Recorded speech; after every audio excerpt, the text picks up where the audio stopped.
দেখো কালো জিরে রসুন সব মিশিয়ে একটা ভর্তা করবো। এই যে কালো জিরে শুকনো কড়াইতে নামিয়ে নিয়েছি, এখনও গরম আছে। রসুনটাকে একটু হালকা করে ভেজে নিয়েছি। এই যে টমেটো আর লঙ্কা আরও হচ্ছে, ওখানে একটু শুকনো লঙ্কা দিয়েছি। এটা একটু হোক, এটার মধ্যে একটু তেল দিয়েছি, তাই ভাজা, ঠিক ভাজাও না, অথচ ভাজা টাইপ। তেল না দিলে না একটু ছিটে যায় কড়াই, এগুলো বাজবে।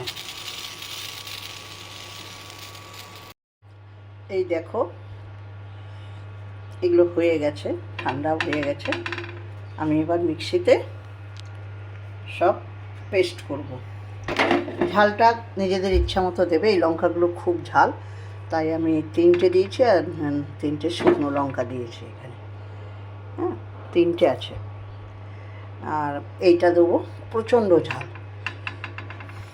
ব্যাস, এগুলো সব এবার পেস্ট করব একসঙ্গে। রসুন আর একটু বেশি দিলেও হতো, তো আমি মাঝে মাঝেই করি। এই রেটে যদি রসুন নিই তাহলে তো হলো, বাজার রসুনের দামও কত, তাই জন্য অত দিলাম না। চলো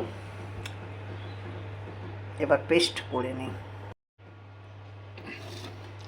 মিক্সিতে দিয়ে পেস্ট করব।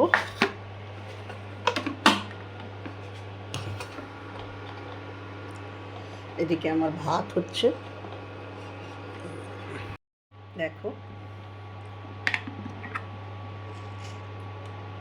খারাপ তুলতে অসুবিধা, এই দেখো। এবার বাটির মধ্যে সব তুলে নিই, এক হাতে তুলতে অসুবিধা হবে। মানে এত সুন্দর সেন্ট আসছে না, কি বলবো তোমাদের, এত সুন্দর গন্ধ যে মানে দূর থেকেই দেখো, এত দূরে আমার, তাতেই এত সুন্দর গন্ধ।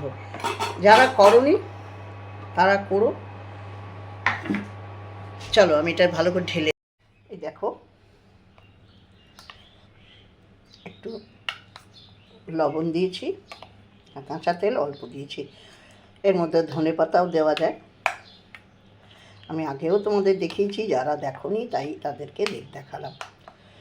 খুব খুব সুন্দর টেস্ট হয়, দারুণ।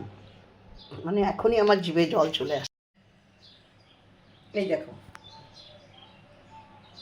আমি একটু মুখে দেবো, এতটা দেবো না এখন। দারুণ দারুণ। একটু লেবুর রস দিতে পারলে তো ভালো হতোই, কিন্তু সবসময় থাকে না। যা আছে ঘরে তাই দিয়েই আমি করি। আমি এটা প্রচণ্ড ভালোবাসি খেতে। এত ভালো লাগে বলার না। আমি কিন্তু 2 দিন পর পরই করি, যখনই আমার ইচ্ছা করে না। আমার দেখো এখন কিন্তু আজকে ইঁচড়ের তরকারি আছে, পাবদা মাছ এই যে বার করে রেখেছি, দাঁড়াও, এই দেখো পাবদা মাছ রান্না করবো, সব আছে, তবু এইটা খাবো। উচ্ছে ভাতে দিয়েছি। চলো তোমাদের কেমন লাগলো বলো। আমি ভালো লাগলে লাইক কমেন্ট করো, একটু শেয়ার করো। আর যারা করনি, এগুলো খাওনি, তারা খেয়ে দেখো। চলো আমি ভাতটা উপর দিই, মাছ রান্না করতে হবে, ছেলে টিফিন নিয়ে যাবে।